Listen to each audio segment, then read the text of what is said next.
మనకి ఇక్కడ Rajamahendravaram north zone పరిధిలో గాడాల గ్రామంలో 30వ తారీఖు ఈ నెల జరిగిన సంఘటన చాలా దురదృష్టకరం. మధురపూడికి సంబంధించిన పాముల శ్రీను అనే వ్యక్తిని ఎస్సీ కమ్యూనిటీ అతన్ని గాడాల గ్రామంలో కొంతమంది యువకులు కొట్టడం జరిగింది. దాని విషయం మనకు వెంటనే 112కి సమాచారం వచ్చిన వెంటనే కోరుకొండ పోలీసు వారు అత్యంత వేగంగా స్పందించి ఆ బాధితుడిని అక్కడి నుంచి హాస్పిటల్కి తరలించడం, అతనికి సకాలంలో వైద్య చికిత్సను అందించడం జరిగింది. వెంటనే ఎమ్మెల్సీ ఇంటిమేషన్ మేరకు మరుసటి రోజు అనగా 1వ తారీఖు నిన్న ఎమ్మెల్సీ ఇంటిమేషన్ మేరకు ఎఫ్ఐఆర్ నమోదు చేయడం జరిగింది. ఎస్సీ ఎస్టీ అట్రాసిటీ యాక్ట్ కింద, అలానే ఎక్స్టాక్షన్, అటెంప్ట్ మర్డర్ కింద కేసు నమోదు చేయడం జరిగింది. దీన్ని మన గౌరవ ఎస్పీ గారు కూడా అత్యంత ప్రతిష్టాత్మకంగా తీసుకొని ప్రత్యేక పర్యవేక్షణ చేశారు.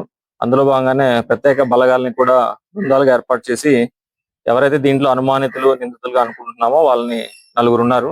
ఆ నలుగురిని కూడా ఈ ప్రత్యేక బృందాలు వితిన్ 12 hours లోపే మనం పట్టుకోవడం జరిగింది. వారిని ఈ రోజు గౌరవ మేజిస్ట్రేట్ గారి ముందు హాజరుపరుస్తున్నాం రిమాండ్ నిమిత్తము.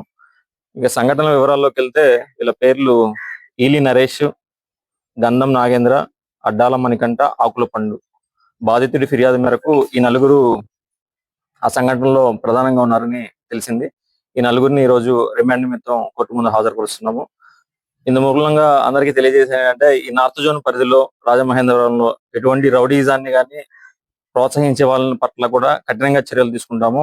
దౌర్జన్యాలు చేసినా గానీ, ముఖ్యంగా అమాయకులైన దళితులు, మహిళలు, పిల్లల పట్ల అఘాయిత్యాలకు పాల్పడే వారిని, అలానే వాళ్ళ మీద దాడులను చేసేవారిని, వాటిని ప్రోత్సహించే వారిని కూడా కఠినంగా పోలీస్ శాఖ చర్యలు తీసుకుంటాము. వాళ్ళని కఠినంగా కూడా చట్టం ముందు నిలబెట్టడం జరుగుతూ ఉంటుంది.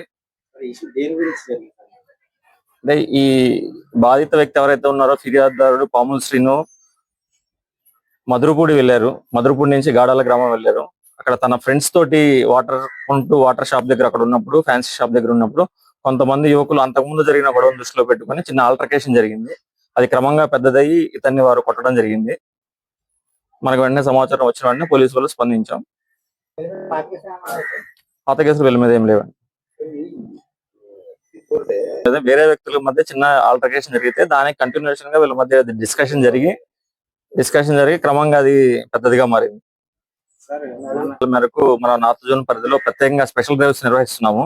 గత 15 రోజుల నుంచి కూడా ట్రిపుల్ రైడింగ్ చేసే వాళ్ళని, హెల్మెట్ లేకుండా డ్రైవ్ చేసే వాళ్ళ మీద భారీగా పెనాల్టీలు విధిస్తున్నాము. అట్లానే గ్రామాలు ఎవరైతే ఈ నాటుసారా అడ్డాలు ఏవైతే ఉన్నాయో, అమ్మకాలు, తయారీ కేంద్రాలు ఏవైతే ఉన్నాయో, ఈ మధ్య కాలంలో వాటి మీద కూడా దాడులు చేశాము. వాళ్ళ మీద పీడియాక్లు కూడా పెట్టడం జరుగుతుంటుంది. అలానే రౌడీ షీట్లు ఓపెన్ చేయడం జరిగింది. అలానే రాత్రి 10 తర్వాత కూడా వైన్ షాపులు క్లోజ్ చేపిస్తున్నాము. నైట్ టైం త్రూ అవుట్ 12:30, 1 వరకు కూడా మనం ఆన్ రోడ్స్ మీదే పెట్రోలింగ్ నిర్వహించడం జరుగుతుంటుంది. ఈ అసాంఘిక కార్యక్రమాలు చేపట్టే వాళ్ళ పట్ల కూడా చాలా కఠిన తెలియజేశానంటే, ఎవరైనా రౌడీ చేయాలని చూసినా, దౌర్జన్యాలు ప్రోత్సహించిన, ముఖ్యంగా దళితుల పట్ల, మహిళల పట్ల, చిన్నపిల్లల పట్ల నేరాలకు పాల్పడుతుంటే వాళ్ళు మాత్రం కఠినంగా శిక్షిస్తాం, వదిలిపెట్టే ప్రసక్తి లేదు. ఇంకో విషయం కూడా మీ అందరికి notice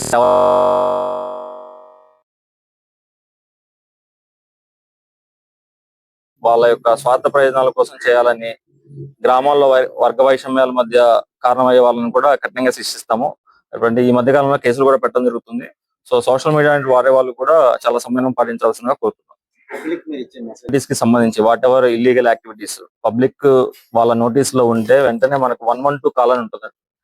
in case of any emergency dial 112 దానికి చేస్తే మనం వెంటనే పోలీసులు స్పందిస్తారు.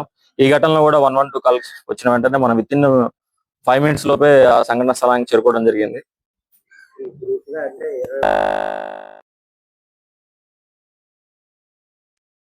ఆఫీసర్ గా నియమించారు.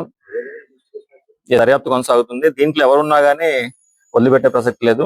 అత్యంత పారదర్శకంగా ఇన్వెస్టిగేషన్ కొనసాగుతుంది.